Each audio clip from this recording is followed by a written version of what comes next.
Podcasting from Woodstock, Georgia, welcome to Soul Solutions, a show where we overcome our fears and our limiting beliefs. I'm your host, author, and certified life coach, Terry Kozlowski.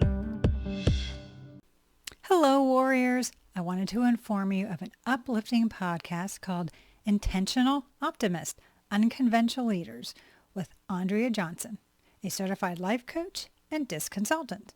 The show inspires women who are ready to contribute in new and different ways, making a difference right where they are. The link is in the show notes, so check out the show. Now let's start this week's episode. Episode 44, How to Live a No-Drama Life So You Can Live the Life of Your Dreams. It's interesting how we grow and change. For 20 years, I searched for people who had drama in their lives and tried to help them. Or I'd create drama in my life and draw others in with me. I did this as a way to distract myself from dealing with my own issues. But then, after I went within and healed from past traumas, the idea of self-created or other people's drama in my life became distasteful. Drama affects the egoic mind because it can use it to its advantage, whether as a distraction from dealing with ourselves by making minor upsets into catastrophes, or it can make us feel better by seeing other people in their suffering as friends call us to help us deal with their issues. Chaos can seem comfortable because we can blame, shame, and judge others and ourselves instead of dealing with our own masks and armor. It's a tool of the ego to keep us stuck. We can't grow and expand if we constantly fight through drama. And remember, the egoic mind likes to fight. Flight or flight are the ego's primary reactions to life. We all probably have some drama in our lives we would like to minimize. So here are 6 ways to help you keep from getting sucked into the drama that can occur around us. Number 1, mind your own business. Just because I've been able to transcend the fear in my life doesn't mean that I can fix everyone's anxiety. However, if someone asks me for help and will do the work, I can help them transcend their fears.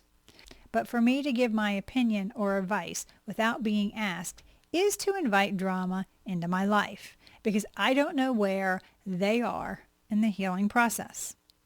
Unwelcome guidance can be an intrusion into someone's life. No one likes to be told how to handle the circumstances they are in unless they ask. Even if you enjoy helping others, it can be a path into drama of another that may be hard to get out of since you volunteered your counsel. So we can either choose to never offer unsolicited advice or put up personal boundaries to keep other people's drama out of our lives. When someone is expelling frustration, let them. Then, if they seem to look at you for a comment, ask them what they're looking for: support, advice, or are they just venting? Be careful and aware of those people in cycles of bad behavior. Unfortunately, the complainers keep making the same missteps and keep asking for more advice that they don't follow. If you entertain this person, you will solicit their drama into your life. Number 2, tell the truth to avoid drama. If we lie to others, we are creating drama. Why? Because lies come to light at some point and thus cause everyone involved negativity as we try to cover up the truth. If we look at the crux of drama, it's the byproduct of ineffective communication. It's the absence of logically responding to another. It's reactionary. When we have a dispute with another, sit down and calmly discuss the issue with them. Direct communication cuts down on the drama because it eliminates the nonsense and allows everyone to deal with the real problem. As emotions intensify during a conversation, the possibility of miscommunication increases. Why? Because sarcasm, gossip, and passive-aggressive behaviors play as the egoic mind fights for its position.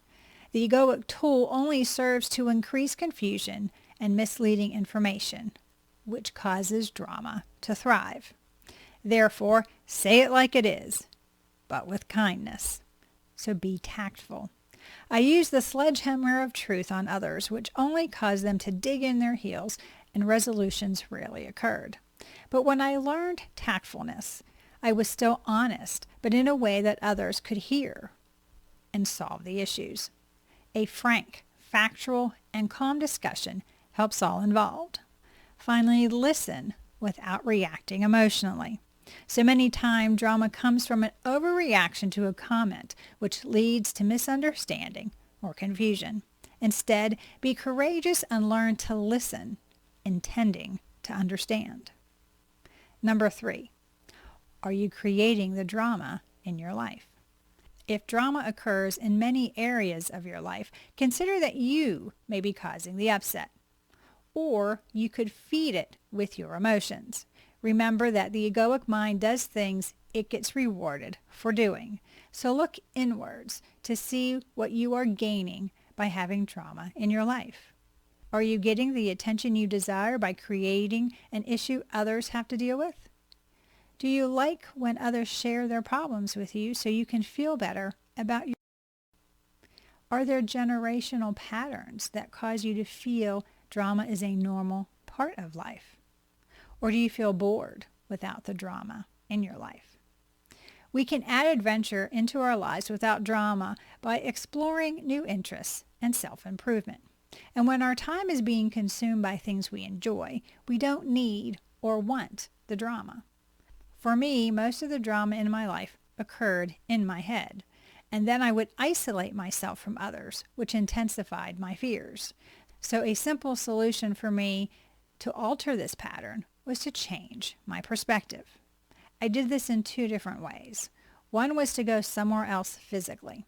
My choice was to walk in the woods, and I would do it for hours. Being in Mother Nature calms the soul, reconnects us with spirit, and allows us to see an alternative path. The second way for me to alter my perception was to change the story I was telling myself.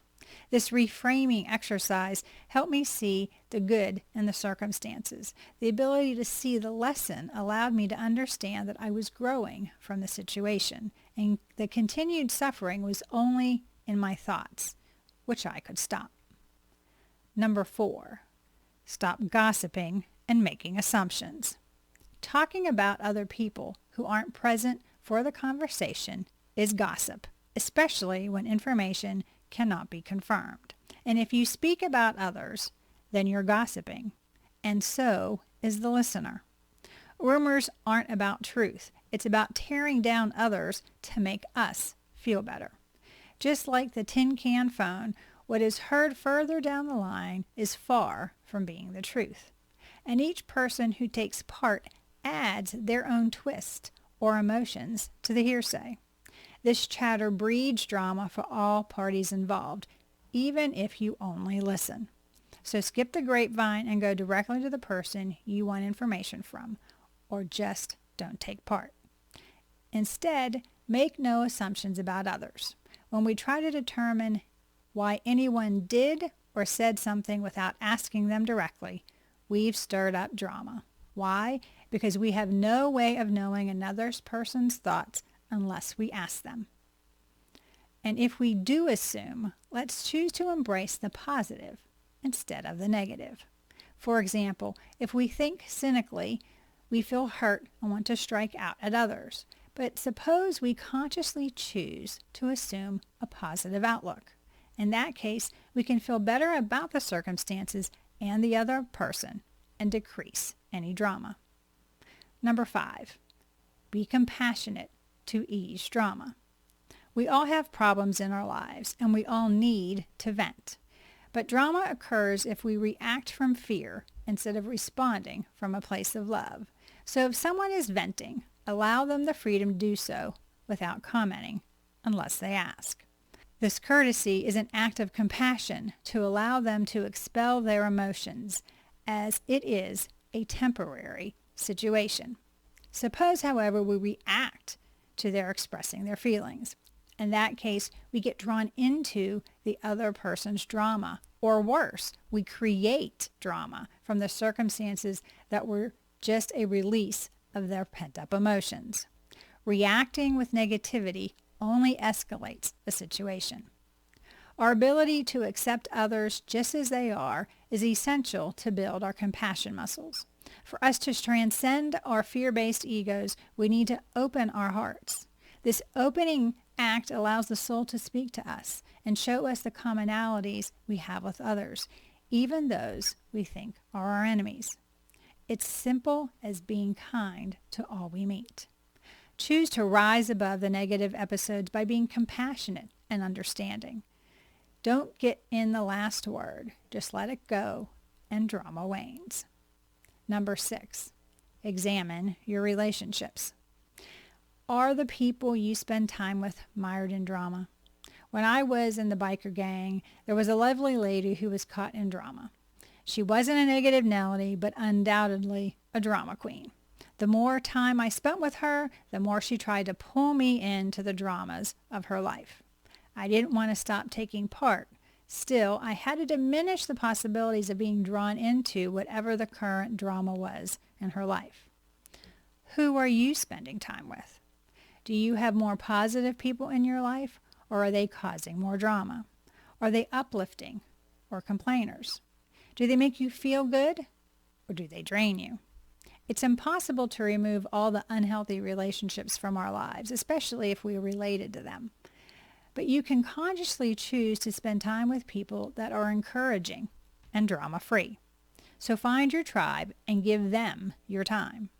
Also learn to spend time with yourself. I value my alone time. It's used to reconnect with spirit, read, learn new things, and allows for self-care. Wouldn't you rather spend time alone than with someone who's dramatic and wants to drag you into it? My husband and I loathe drama, and we are pretty purposeful in whom we allow into our lives. Hence, we protect ourselves from outside negativity and consciously choose whom we spend time with. Moving forward, drama-free. When we face drama, use these 6 ways to diminish this time-wasting, energy-draining obstacle to a happy life. And as you continue to practice these guidelines, you will find less drama in your life. And the authentic, drama-free connections you are making will enhance your relationships. As we become more conscious of the causes of drama in our lives, we can learn to mind our own business and diminish our reactions to others so we can live the life of our dreams. Do you need support to help you live a drama-free life? Do you want a strategy to help you overcome the ego's limiting beliefs and live a successful life? If so, please reach out to me at terrykozlowski.com and we can put together an action plan for you to create the life you desire. If you want to know more about how I use drama as a distraction, check out my book, Raven Transcending Fear, available on Amazon. The link is in the show notes, or you can go to raventranscendingfear.com. Thanks for listening to Soul Solutions with Terry Kozlowski. If you'd like the show and want to learn more, check out terrykozlowski.com, where you can find the links to everything we talked about in this episode. Please subscribe to the show so you'll never miss an episode as we overcome our fears and our limiting beliefs.